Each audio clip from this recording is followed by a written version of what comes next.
एक गांव में सरला नामक एक औरत उसके बेटे निरंजन के साथ एक छोटी सी घर में रहती थी।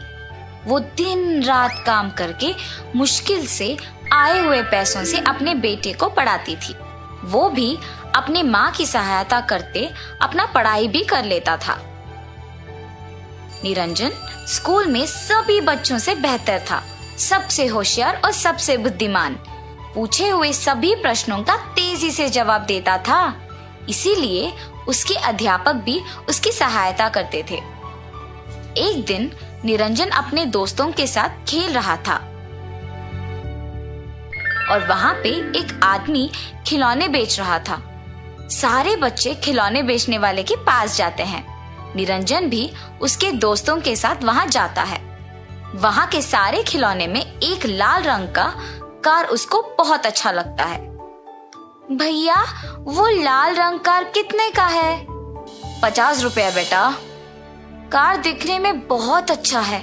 उस कार की रंग भी मेरा मन पसंद है, पर मेरे पास पैसे नहीं हैं। माँ पहले से ही बहुत मुश्किल से मुझे पढ़ा रही है। अब अगर मैं ये कार खरीदने के लिए उनसे पैसे मांगूंगा और उनके पास अगर उतने पैसे नहीं हैं, तो पैसे ना देने के कारण उन्हें दुख होगा।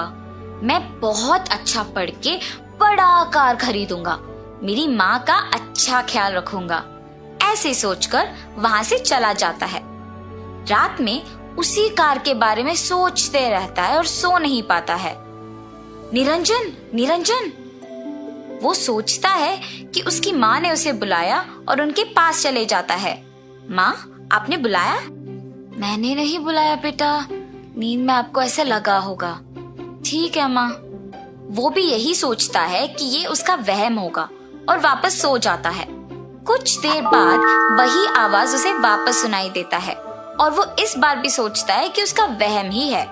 पर एक और बार सुनाई देने पर नींद से जाके देखता है तो उसके सामने सुबह देखी लाल रंग का कार होता है। इसी कार को मैंने सुबह देखी थी, ये यहाँ कैसे आ पहुंचा? ऐसे कहकर उस कार को अपने हाथों में लेता है।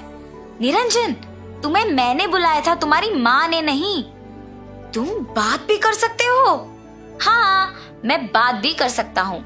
सुबह मुझे देख के तुम्हें पसंद आने पर भी पैसे ना होने के कारण और तुम्हारी माँ को तकलीफ नहीं देने के इरादे से तुमने मुझे नहीं खरीदा ना, इसीलिए मैं ही तुम्हारे पास आ गया।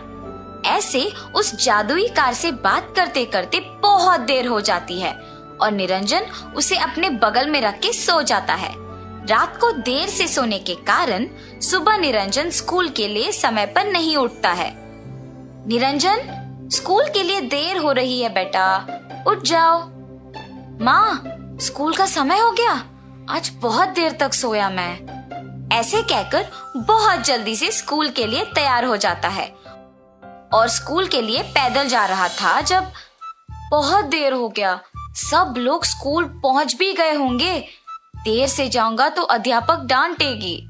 काश कोई मुझे स्कूल तक छोड़ देता। ऐसे सोचते ही वही लाल रंग का कार उसके सामने प्रकट होता है। निरंजन, आओ तुम्हें स्कूल छोड़ देता हूँ। तुम इतने छोटे हो, मुझे कैसे लेके जाओगे? ऐसे कहते ही कार बड़ा बन जाता है। ये देख निरंजन आश्चर्यचकित रह जाता है। तुम बड़ा भी बन सकते हो?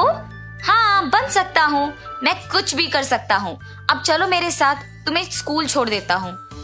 निरंजन के कार में बैठते ही अपने आप वो गाड़ी हवा में उड़ने लगती है। तुम सचमुच एक जादुई कार हो। ऐसे हवा से जब देखता है तो सारे लोग नीचे छोटे दिखते हैं। स्कूल पहुंचने पर कार रुकती है। शाम को भी मुझे लेने आओगे? जरूर, तुम जब भी मेरे बारे में सोचोगे मैं तुम्हारे सामने आ जाऊंगा। निरंजन समय पर स्कूल पहुंचने पर खुशी खुशी चला जाता है। शाम को स्कूल के बाद निरंजन कार के बारे में सोचता है और कार उसे वापस घर छोड़ने आ जाता है। वो जब कार में बैठ के हवा में जाता है तो सारे बच्चे देखते ही रह जाते हैं। Super car, super car, super car. Niranjan की माँ घर के पास काम करती होती है जब वो कार घर के सामने रुकता है और निरंजन उसमें से उतरता है। उसकी माँ देख के दंग रह जाती है। निरंजन, ये कार किसका है? ये कोई जादुई कार लगता है, अपने आप हवा में उड़ रही है। हाँ माँ, और अपने माँ को उस जादुई कार की कहानी बताता है।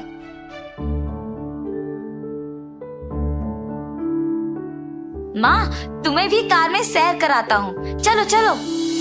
ऐसे निरंजन गाड़ी में अपनी माँ को घुमाता है।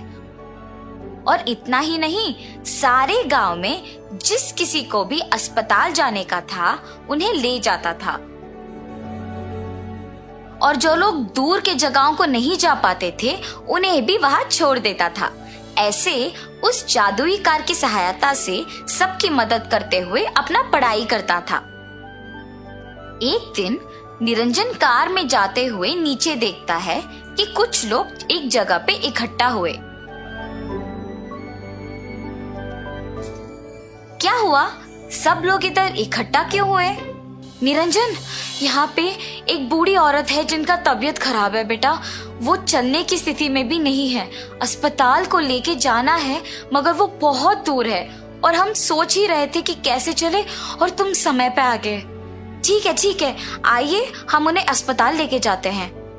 ऐसे निरंजन उस बूढ़ी औरत को अस्पताल लेके जाता है और इस वजह से स्कूल नहीं जा पाता है। वो घर वापस लौट के जाता है। घर जाके निरंजन अपने स्कूल ना जाने के बारे में सोचता है। ऐसे ही सबको मदद करने की वजह से मैं स्कूल नहीं जा पा रहा हूँ। मेरे गांव में बहुत लोगों को मदद की जरूरत है और मैं अच्छे से पढ़कर अपने माँ की अच्छी देखभाल करूंगा। पर अगर ऐसे ही मैं सबकी मदद करने में व्यस्त रहा तो स्कूल नहीं जा पाऊंगा और पढ़ नहीं पाऊंगा। इसीलिए अगर मैं ये जादुई कार जमींदार को दे दूंगा तो वो सबकी मदद करेंगे और मैं भी स्कूल जा पाऊंगा। ये सही उपाय है। ऐसे ही ये कार सबकी मुश्किलों में काम आ सकता है।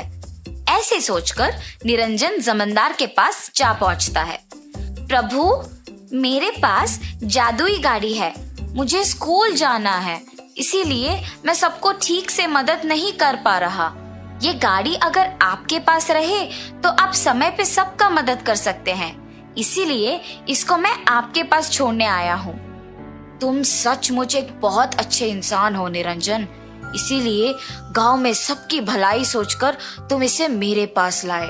तुम्हारे सोच के ही अनुसार इसे सबकी मदद करने के लिए उपयोग करूंगा। ऐसे कहने पर निरंजन खुश होकर अपने घर वापस चले जाता है। जमींदार उनके वचन के अनुसार गांव में सेवकों के द्वारा मुश्किल समय में सबका मदद करते हैं।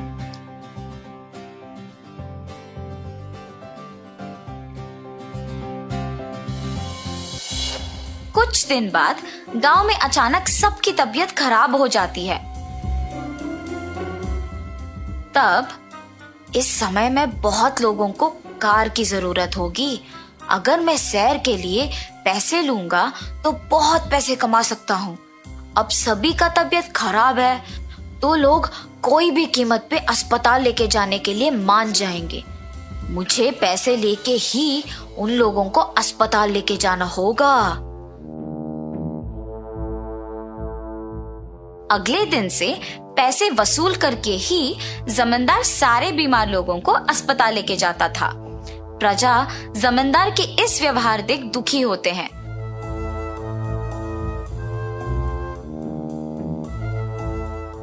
मगर आपातकालीन होने के कारण उनको वो दाम देके ही अस्पताल जाना पड़ता था।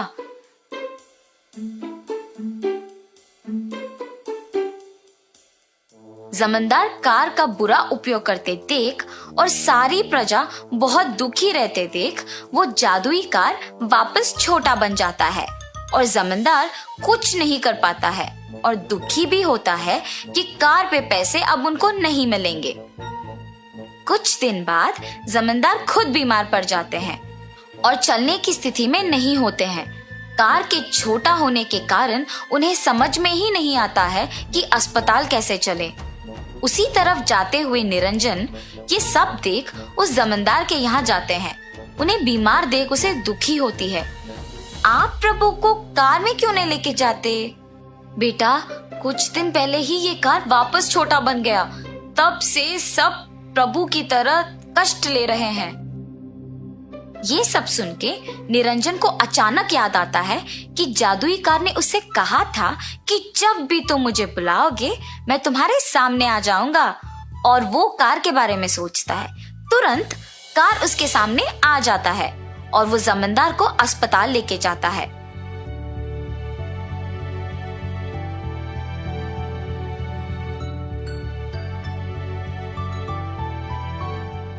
जमींदार के ठीक हो जाने के बाद उन्हें अपनी गलती का एहसास होता है और निरंजन के साथ सबको अपने पास इकट्ठा होने के लिए कहते हैं। निरंजन, तुम एक अच्छे सोच से इस जादुई कार को मुझे सौंप दी और मैंने इसका गलत इस्तेमाल किया। अब अगर तुम नहीं होते तो मैं वापस स्वस्थ नहीं रहता बेटा। मुश्किल मेरे तक आ पहुंची तभी मुझे समझ में आया कि मैंने गलती किया। अब आइंदा मैं ऐसे कभी नहीं करूंगा। ऐसे जमींदार सबके सामने अपनी गलती का इजहार करते हैं और निरंजन की तारीफ करते हैं। उसके बाद से कभी भी उस जादुई कार का गलत इस्तेमाल नहीं करते हैं और सारी प्रजा खुश रहती है। निरंजन के इस अच्छी विचार के कारण सब खुश होते देख उसकी माँ भी बहुत खुश होती है।